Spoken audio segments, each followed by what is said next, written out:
शुरू करते हैं। हम आए थे धरन पे घूमने और अश्विन की गाड़ी का पेट्रोल खत्म हो गया है। कौन है ये लोग, कहाँ से आते हैं ये? अश्विन की गाड़ी है और ये रोशन है, ये धरन में डूबते डूबते बच गया। मस्त जोक मारा रे, ये हंस रहे हलकट हंस। और ये अश्विन की गाड़ी का टायर अरे कहना क्या चाहते हो? टायर दिखाता हूँ आपको, ये देख लो, ये यहाँ से फट गया है बीच में से। और देखा आपने लापरवाही का नतीजा है। A few moments later. Petrol लेके इन्होंने लाया है 30 रुपए का पेट्रोल हमारे पास में।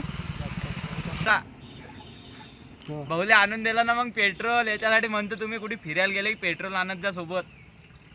हे आमचे 2 जण आलेले आहेत पेट्रोल घेऊन आणि अश्विन भाऊ पेट्रोल टाकत आहेत. हे बघा, हे 30 रुपये पेट्रोल टाकून ओके आम्ही चाललो आता. बस बाय, एवढंच आमच्यासाठी.